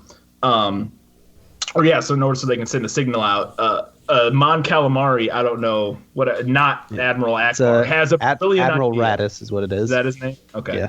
He has a brilliant idea because he realizes one of the Star Destroyers, the engines are out on it. So he goes, I need a Hammerhead Corvette. It's just a Corellian Corvette, but with the head turned to the side. Yes. And literally my favorite scene in the whole movie, those guys run that fucking Corvette into the side of a Star Destroyer and push it into another Star Destroyer. That was pretty sweet. The downfall of the entire Empire is that they made all of their ships real pointy. Because they just are constantly getting stabbed with their own ships their entire campaign. Yeah. But that was freaking incredible, I thought. Did you really like that? And that blows up the shield, and then so that they're able to get the signal out. I kind of thought it was dumb. What? Not the idea of not what happened, but the idea was like, oh, quick, get that ramming ship that we haven't seen yet. And then it just kind of runs into it and just starts thrusting and pushing it. I thought that was amazing. I thought it was incredible. Because that's just like... It takes surprisingly... If that ship had no engines, which it didn't, it would take surprisingly little force to push a ship that size in space and to change its momentum. And then as soon as they got its momentum going the other way, it would obliterate that Star Destroyer. Yeah, I guess the only thing that threw me off about it was like, hey, get that ramming ship that we have on standby. And then there it was, in perfect positioning immediately. Yeah, that's fair. That's what threw me off about it. But yeah, the idea having those two things run into each other was awesome. But again, like, the Empire can't stop stabbing themselves with their ships. So the force field is down. Jyn sends the signal, but as she's doing this, Tarkin, for the second time in the film, says you may fire when ready, and they blast the city. But they shoot outside of the city so that there's enough that really time. bothered me. That really bothered me. They're like, we're going to shoot a pulse just outside of the city It's so that still everybody being can watch their tested. imminent Maybe they doom. didn't know the exact GPS stuff to Well, line when up. they shot Jeddah, it landed dead square in the middle of Jeddah. Well, they can use the You know what force it too. was? I think they knew they had a homing beacon. What's his name? Krennic obviously has a homing beacon on him. I think that Tarkin was like, fuck this guy. And shot it right. Because if you notice, it goes straight through the top of the tower where he is. He was trying to shoot him. Did it go through that? Yeah, no, there's it no did. way. Yeah. Because It does. Through the top of the tower where he is. It does. But yes. how did Jyn? No, because how did they get that far away that quickly? No, because They were the already actual running out. blast erupts on the planet far away, but the angle of it coming into the planet clips the top of the tower. Oh, does it? Yes. Yes, and it blows up literally just the part that the Krennic was slaying. Yeah. That bothered me so much. You know what? I wouldn't put it past Tarkin to do that, though. That's what I'm saying. Sure, That was my retcon immediately after, because it pissed me off when it first happened, and then afterwards I was like, I bet Tarkin was just like, you know what? Fuck this you guy. in particular. That did. So as soon as I saw that did. Because when they had the picture of the planet and the blast hit, my first reaction was like, you missed. What are you doing? So, as this is happening, and I thought this was pretty cool too. The Rebel fleet is like, oh, we've got the plans. Let's get out of here. They are getting ready to just soup up into hyperdrive, and right in the middle of the entire fleet, Vader's Star Destroyer just pow and like blows up half the fleet. Yeah, The just they run into Devastator. it. So, but apparently didn't blow up the one that had the plans on it because see, okay, this is where getting into my biggest problem because it rewrites another part of the story. It really does. If Vader shows up and has some badass scenes He kills it. with his lightsaber, The and hallway scene is incredible. no, the hallway So scene good. is great, but what basically is happening is Vader knows that the plans have been taken, and he is quickly trying to get to the plans before they can escape. And it kind of goes from like handoff to handoff to handoff, and Vader's chopping through rebel guards and everything else and just owning everything. And the hallway scene is a Jedi and Vader's powers, probably the best they've ever been portrayed on film. No, not probably, easily the best they've ever been portrayed. Yeah. We've never seen Vader at the height of his power fucking shit up. never on film. Technically, it would have been when he got into the fight with Obi-Wan, is when he was at his height power-wise. Sorry. Yes. So, I mean, technically. Vader then. Right. So we get to Vader, and here's my problem. The movie ends, because apparently Star Wars movies can only end one of two ways. Either with a ceremony or someone looking hopeful out onto the horizon. Sure. So we see the plans get handed off, and they eventually get to Princess Leia, Sure. who is digitally imposed CGI as well. Sure. Looking fairly okay, like everyone else. And she's like, oh, this gives us hope. Boom, roll credits. But Vader sees the ship peel out. Yeah. Yeah. Which means that episode 4 literally opens moments after this film ends. Yeah. That's my problem. It goes from when Leia's like, I'm on a diplomatic mission, to Vader be like, shut the fuck up. We just came from the battle. That's the problem, yes. I saw your ship going. What are you talking about? You're delusional. Like, we were led in to believe that this, where they got the plans was something, and maybe Leia had been on the run with them, or the plans, they've been trying to like hop the plans for a few months or whatever, and Leia's now just getting the plans to where they need to be. No, she's literally coming right from the battle on a ship that was an escape pod from another ship that was at the battle. So it's not, I know the plans. Of course he knows the plans are on the ship. It's not, people are like kind of doubting if they're on the ship. No, we know they're on the ship because they just came from the fucking planet where they were from. Yep. Yeah. So that was it's a bit of an issue. Yeah, that's my one problem. It rewrites the opening scene of Star Wars, A New Hope. No, I will say this though. Just to potentially defend it, it's not. I'm just going to try. Okay. She jumps to hyperspace. They jump to hyperspace at the end. Her cruiser does, right? Before the credits roll? Like, Yes. yeah, because that's what happens. We will see him go to hyperspace. So they take off. Vader doesn't know where she went. So it could be several... It doesn't actually necessarily follow, like... Instantaneously. No, 10 minutes later. It could be 2 weeks later. And now it still doesn't necessarily fix... her being like, no, it's just a diplomatic mission, because he's still like, yeah, I know, but like a week ago I saw you. I think that also backs up why he's so confident. How would 3PO and R2D2 get on the ship? Yeah, they would weren't have on the to. ship. Yeah. Yeah. They weren't on the ship? We saw them. No. Where were they at? No, they could have been on the ship. They watched the other ships fly off. Not all of them, though. That's true. They could have been on the ship. Could have been. We never saw them on it, but they were, because they did watch some of the people leave. But not everybody. From Yavin 4. They watched as like that original fighting fleet left. Oh, you're right. Oh, yeah. So they could have been on the ship already. Okay. But then that doesn't make any sense that they would go, because if she goes back to Yavin 4 to pick up the droids, mission accomplished. They got the plans. So it's like, it's a win-win. That's fair. Well, maybe the droids got on a different shuttle Nope. to Tatooine or something, and she stopped by there. Not Tatooine. They got on Antilles' ship, basically. I feel like it all could have been settled if the plans had just, if the fleet that was there would have been destroyed, but they were able to send the plans to any vessel that was in range, and it happened, and it was her ship. Right. Yeah. That would have been something. And then at the end, Vader destroys them there, and they were like, "Oh, we did pick up a signal of it being sent to another ship." That would be good. And then that was it. Other than like, I get the coolness of like oh man, they almost got him. But it does. I was about to say, but then you lose the hallway scene moment with the guy at the end, like, shit. No, you don't lose that, because just do that. But then at the end, have it just not be a ship that takes off. Have it be like somebody gets something transmitted. That's fair.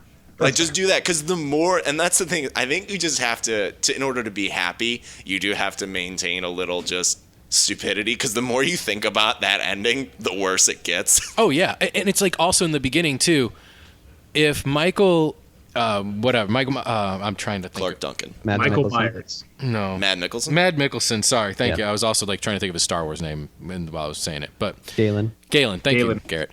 If Galen devises the Death Star for the Empire, how does the Resistance in Episode 2 get it, being like, this is our thing to use against the people that just created this as well. Sorry, say it Because the first time we see the Death Star in Episode 2 is when Christopher Lee has it, and he's like, "These are the plans."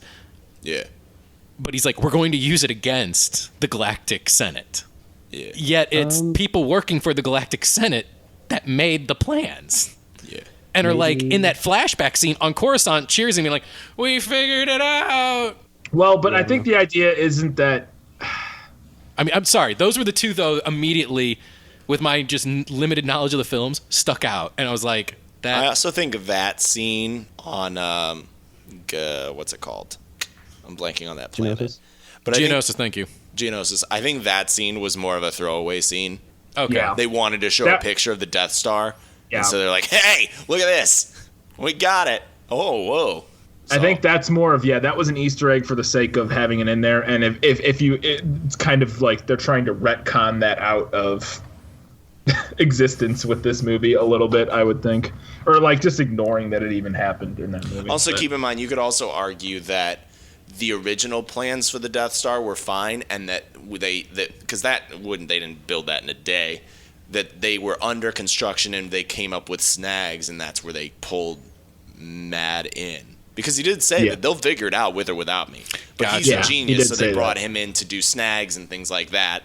And they were already constructing it at the end of 3, which would be 5 years before the opening of this film. So yeah, he was just part of it, and they thought, he was a main player, but he wasn't like, he didn't completely design the Death Star by himself. He was just one of the major players. I think it fits.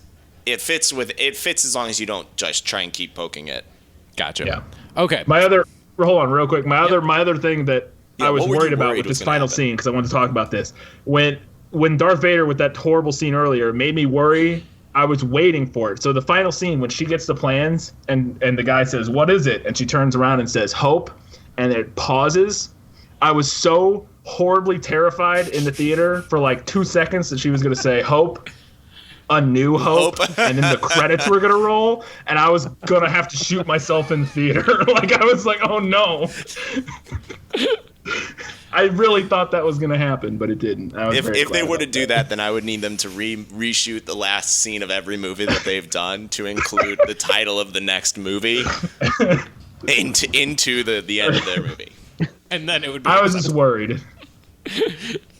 That's fair. I was super glad it didn't happen. That is a very real concern. So now that we've taken everyone through the movie, do you think this was successful in launching what will be these anthology series of standalone Star Wars? We'll start with Garrett. Yeah, I think it is. I mean, I think that this was very successful in telling a story that kind of stood alone. I would like to see more anthology series movies that are not necessarily connected to the main universe. Like, I know we've talked about this. We want to see more extended universe stuff, but like, I feel like this did a good job and did what they wanted it to do. So, all right, Sam. Yeah, that was one of the biggest things that I took from leaving the theater, was that sitting down, this did feel like a different Star Wars experience. Without the scrolling credits, knowing that this wasn't an episode, it just was kind of not as surreal, because it wasn't that big of a deal, but just kind of a surreal moment of like, okay, this is what this is now. We're gonna get one of these every year. Like, it to me, it kind of changes what Star Wars is a little bit. Not to say that's a bad thing, but it's a change. But I thought it was a good first step. It wasn't exactly what I wanted. But I enjoyed it, and there were more things that I liked about it than I didn't like about it. Yeah, Bryan? I will say it is exactly what I wanted. What I think it does as a first step, I think it was perfect for that, in the sense that since it is slightly connected to the main story, you get it's a foot in for casual fans, like they know some of these characters, so it's a good way to step off into the extended universe of Star Wars with a story we kind of know already. But at the same time, it was so different. It was gritty. It was a war movie like we wanted. It was dark. It was violent. It didn't have a single lightsaber in it. Well, except for Darth Vader's at the end. Also, the blind guy's stick was kind of a lightsaber. basically, but it's not a lightsaber.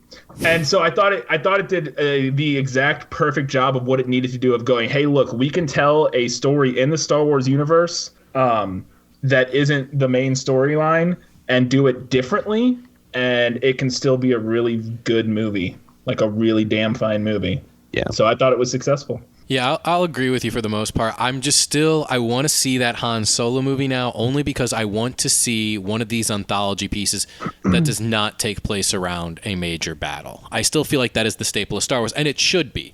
There should be a major battle in every movie, at least an episode, because that's how you... Oh, you mean in the saga films? Yes. Okay, yeah, sure. Well, yeah, I mean, this show, it's called Star Wars. Right, and that's how I feel like how you justify when Yes. you do an episode is, okay, now we talk about the next major battle in this. Now we talk about the next major battle in this. So I enjoy that in the episodes, but this one also had that, so I'm curious to see, and that's when I'll make my judgment call, is when we finally get that first film that has nothing to do with a major battle in this war. The thing I'm more interested to see, apart from that, is when we get our first movie that's not based on any character we know. Yeah. That's what I want to see. You still may be about a good 7 years off. I know we're gonna be a while, but I'm still holding out for a Knights of the Old Republic or Old Republic Netflix series. That's my hope. I think that will be so amazing, great. but we'll see. All right, and then Sam, you want to do? Oh, my question. So my question was, it's been a thing for a long time to order how you watch these movies. Is that a thing that isn't a thing anymore because there's just going to be too much? Or is there a new order now that this movie has come into place that you should watch the movies? Yes. Wow. Yay. Well, because here, I really like the machete order, or the modified same. machete order, or whatever it's called, which is like 4, 4, 5, 1, 2, 3, 6. Yeah. No, Yeah. it's 4. Isn't it 4, 1, 2, 3, 5, 6? Or is No, it... it's 4, 5, 1, 2, 3, 6. Because you get the I am your father, and you're like, whoa, let's Yes. figure out how that happened. And then you watch the 6 to see how it all wraps up. And the modified one excludes 1 altogether. The way I've watched it is it's 4, 5, 2, 3, 6. But I refuse to exclude the. See, and they're not that bad. So okay, then let's get to this. Okay, fuck my question. Let's get to your question. No, I thought we just solved it. Unless Well, no, we didn't because add where any of the does Rogue movies, One any of the fit? new movies you're to right. the order. I'm sorry. Where do you plug these in? The thing I was going to say is that I don't think, because the problem is, I don't think it should be the first one you watch, even though it kind of should be. Like, if it's your first time watching a Star Wars movie, it shouldn't be. Rogue One should not be the first one. Yeah. Even though it makes total sense to watch it right before you watch Episode 4, you really shouldn't. Yeah. I guess, because it's not a Star Wars. Like, it's not. You're going to be so like, well, this isn't anything like the rest of this universe. Yeah. I think you should watch it at the end, like as. Yeah. I think you kind of put all these any of these standalones that are coming out should always be put at the end with like an asterisk on them, almost. I would I agree. agree with that. I think there will be these will be ones you watch individually, and then you'll still watch the saga any which way you want to watch the saga. Yeah. Yeah. Okay, so then real quick, let's rank them each individually. The 8 that are out right now, so 1 through 7, and Rogue One. Garrett, I'm gonna start with you as well. I'd have to go 4, 5, 2, 6. I have to, so okay, sorry, continue. Rogue One, 7, 3, 1. Wow. You put Episode 2 at the third best Star Wars movie? I really like episode 2. Oh, good Attack of the lord. Clones? All right, that's fine. I mean, Nice. Good for you, Positive. man, reaching out. Those Kaminoans are cool. oh my god. The lightsaber fights in all the prequels are awesome. Because like episode 2 was my first big one, so it was like Okay, that's fair. it has sentimental value for me. So, I get that because Episode 1 has sentimental value for me, so I get that. I get that. all right. Sam? What about you, Sam? Episode 7 has sentimental value for you? No, 1. No, He said 1. Episode 1. 2 for me. Oh, Brian, you said 1. I said yes. I said Episode 1. I said I understand having sentimental value for Episode 2 because I feel that way about 1. Okay, even I was though going to 1's say, not episode sentimental value for episode 7. You don't have sentimental value for something that happened a year ago. No, it's not. No. Okay, perfect. What's your order? What's my order?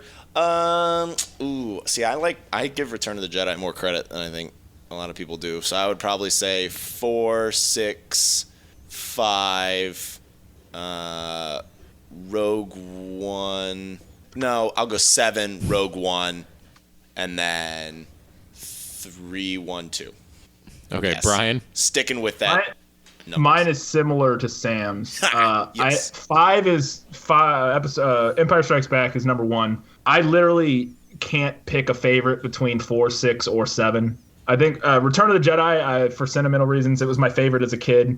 4, I think, is probably the second best technically of them, and then 7, I think, I don't know, I just really liked it, and so I put 4, 6, and 7 pretty much all tied. And then after that, Rogue One, and then 3, 1, 2 in that order at the end. Wow. So I did not like 2. episode 2 is kind of hot garbage. So But- mine is Empire, A New Hope, Force Awakens. Oh, don't say him like a prick. Just use the numbers. 3, 2, 7, 6, 1. I can't. 547. You're on 547 right now. Okay, 5, 4, 7, Rogue One, 6, 1, 2, 3. Return of the Jedi. Yeah. No, it's really good. No, okay. However, I will state this. 6 and 7 flip-flop if I don't have to watch the special edition. If it's the normal edition with Yub Nub and you take out all my the God, added yes. CGI characters in the bar and you give Boba Fett the proper amount of no screen time he had in that beginning of the film. And You don't like when Boba Fett's being a little pimp? no, I don't. I like it. It's not. Give It's not Twilight in the real little film. Finger you- on the chins, like, hey, perk up, baby. Yeah, if you give me the original one, then yes, I'll put that before Force Awakens. But if we're going by what's only on television now, which seems to be the special editions, it's the worst one of all the special editions by far. When I'm ranking And movies, even I'm usually taking not into ranking account that them. Han Solo head dodge in episode 4. I am because I actually like the added scenes of Jabba and him when he connects with Biggs. It's the only time I feel like there's added scenes in those movies that weren't in the originals that actually add something to the movie. You don't like the singing lady? No, That's the because worst. she that looks was just on fine without today. I being just watched digital. that today, and I was like, oh no, why did they do that? Because they could. I literally was watching Return of the Jedi last year in preparation for Force Awakens, and I don't think I'd ever seen the special edition one. And I was like, this. Oh, so I bet that was a shock. Oh, yeah. Like, I was lost half the time. Like, I was waiting for the next scenes to pop up. And I was like, I don't know what's going on. I mean, I think that just also makes it also remember how fortunate I guess you were that those movies came out at those times, because where you do sacrifice the combat of like the Obi-Wan Darth Vader fight, not the coolest fight you've ever seen, but if you had sacrificed that for like movies that you would get today, you would have had more of that stuff. You would have had Yes. more Return of the Jedi, let's put a funny moment in here. So I think like that's something special. But I think that's what makes those more movies. Like, it's also why, I don't know, they're just set up and done, the originals, without adding all the bells and whistles a certain way. That I think is one of the best ways of movie making that we've seen. It also kept Lucas out of the director's chair. Sick Lucas Bird to wrap that up. Well done. As usual, we end every episode with what's piquing your interest, or we just say what's piquing our interest. It does not matter that he is not in the same room with me. I'm not going to change my opinion. I'm always starting with Garrett. So, Garrett, what's piquing your interest? So what's piquing my interest this week? Those Spider-Man figures that I've been interested in. The next one came out. It's Agent Venom, so Flash Thompson Venom. Nice. I like that. Haven't ordered it yet, but that's my next one on the list. So that makes Amazing Spider-Man, Spider-Gwen, and Miles Morales, and now Agent Venom. There you go. Is there another? I don't remember. Is there one you don't have that is actually out, or do you have all of them? I haven't ordered this one yet, Right. but after I do, I'll have all the ones that are out. And then they're doing 2099 Carnage and Eddie Brock Venom. And do you plan on getting all those as well? Yes. Okay. Sam, what's piquing your interest? Nothing big, and it's actually not the freshest news. But for me, it'll always be a passion from when I was a kid. They did give the official title from the next Godzilla movie, and it is the classic King of Monsters. Ooh. Pacific Rim was also titled Uprising, but I don't care. But he is the King of Monsters. He wins in a fight Yes. with King Kong, because King Kong is a gorilla, and he is a dragon Yes. without Yep. wings. So he always wins that. But that's a classic title of a Godzilla movie, and I'm just excited to see that that's still pushing forward. I don't know what the hell that universe is going to be, but we'll see. All right. Bryan, what's piquing your interest this week?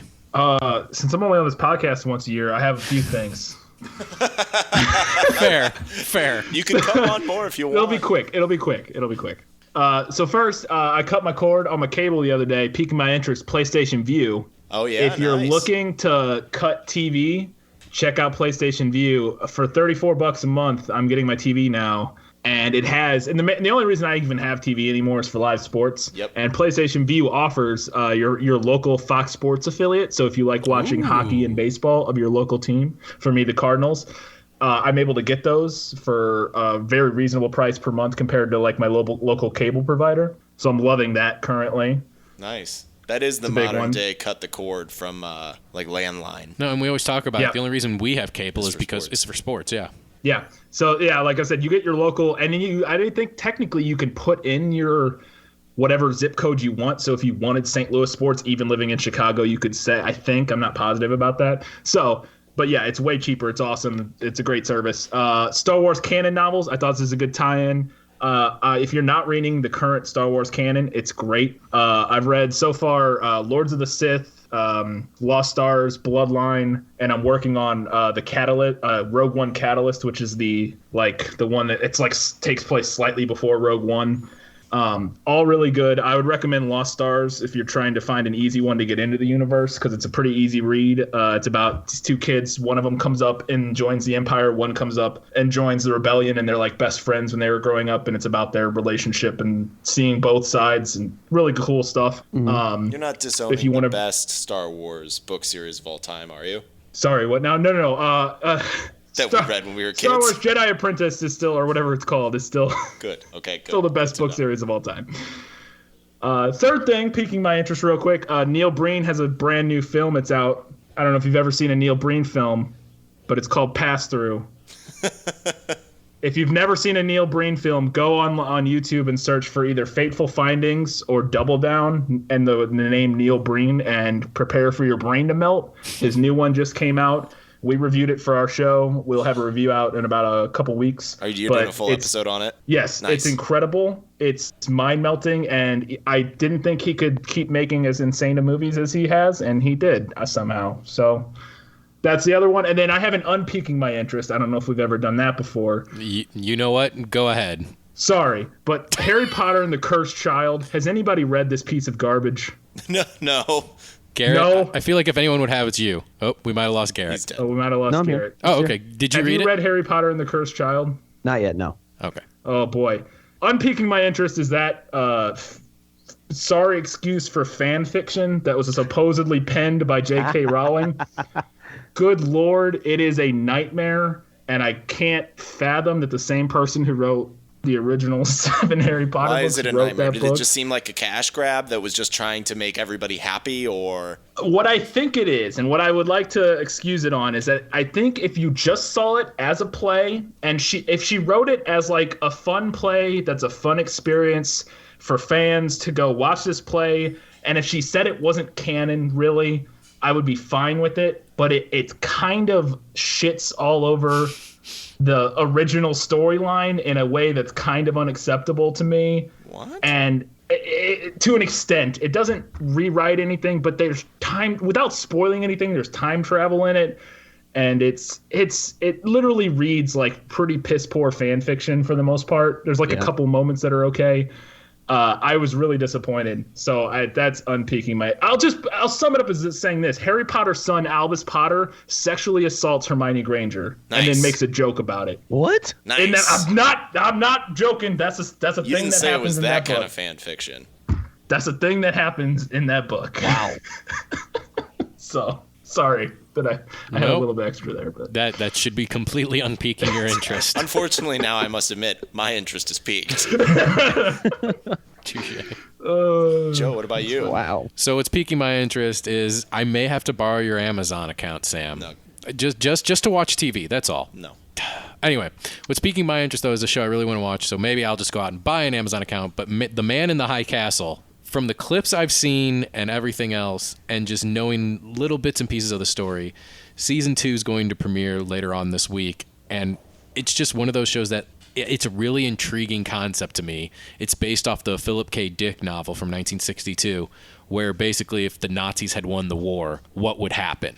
Yeah. And I've got to see the opening scene, and they recreated Times Square to basically look like it's right out of the Nazi Germany. And just the way this world looks I think it gets more complicated than that as the story progresses. It does, because basically everything to the east of the Rocky Mountains is owned by the Nazis, and anything west of the Rockies is owned by the Japanese. And they're also like in this neutral zone as well, so they're going to war with each other now, trying to figure out who wants more land, and it just looks really good to me. It's one of those things that it really is piquing my interest. Okay. Don't know much about it, but it is piquing my interest. Another thing that's piquing my interest is we didn't get to promote the show, and we've kind of dropped hints about it off and on throughout this episode. But Bryan, you didn't get to promote your show last time you were here. Oh, I did not. That's true. So let's promote it now. We were on a hiatus then, so yeah. That's fair. Let's promote it now then. Sounds good. You promote it. I'm going to. I thought you guys were just going to jerk me off for a few minutes. I mean, it's great. We can, but groundbreaking podcasting. No. You actually get to see his face. What, Joe? What? I was going to say, you actually get to see your face on yours, so. Yeah, that's true. I host a show, a YouTube show called Good Bad or Bad Bad. It's a show where me and my buddy Kyle watch basically bad movies and decide whether we think they are good bad, like movies that are fun to watch with their friends and laugh and make fun of, or if they're just plain bad, which, is just garbage you don't want to watch. It's if you like shows like Best of the Worst on Red Letter Media, or Your Movie Sucks, or Nostalgia Critic on YouTube, those kind of things. It's a similar style. It's we're on camera. We cut the footage from the movie and make jokes and talk about it. Our next episode that's coming out this Friday, we have new episodes every other Friday. Our next episode coming out this Friday, we reviewed Reindeer Games for Christmas, the Ben Affleck. Nice. Classic. Yes. That is a doozy of a film. And then the 2 weeks after this Friday, we will be reviewing Neil Breen's new film, Pass Through, which, like I said, is just, holy cow, that man did all the drugs in the universe and then made movies. He's a crazy person. But yeah, so you can find us at youtube.com/goodbadorBadBad or facebook.com/GB or BB. And then I believe you guys also do reviews of normal movies as well. Yes, we also do. Yeah, that's true. We also have new movies now and then. We'll have a Rogue One review up sometime. We do new movies, and we also have a series called Bit by Bit where we go back through our video game history and play and talk about video games that we have found foundational in our gaming lives. So that's another thing we do. But that sounds awesome. We've had 2 episodes of that, and we shot 3 now. We had the first one we did Thief 2, which is one of Kyle's favorite video games. Second one we did was Rocket League, which is one of my favorite video games. And then we just shot an episode where we talk about Civilization 4, and I fucking hated it. So that's the next episode. So there you go, a little preview for that then. Thank you, though. That's all I got. All right, no, that's good. Sam, I have to ask you a quick question. What? Do you think Movieverses will ever do a Star Wars Movieverses? They might. They're probably going to talk about it on their next episode, or at least talk about Rogue One. But I'm not sure if they'll ever do a Star Wars one. I think because that would be interesting. Normally, it's bad movies they try and convince. Well, and it's also movies that the person hasn't seen. But and I feel they've like all if seen Star Wars. So maybe they should try and convince the prequels. Yes, but they've seen them. Still, if someone feels more passionately about one than the other. Yeah, maybe. I don't know. Maybe they'll find some way to incorporate some kind of element to it, but I think they just save those for their off weeks where they just talk about what's out and what's going on at the time. That's fair. That comes out every Thursday, and they're part of the 3 Wise Media Network. That's going to do it for us. We will see you next week when we will do our annual review, the best of, well, basically this entire year. So, yeah. That's a thing. Strong send-off. Woo! The best of this year. Sounds good. 3 Wise Radio is a production of 3 Wise Media. For more information, check us out on Facebook.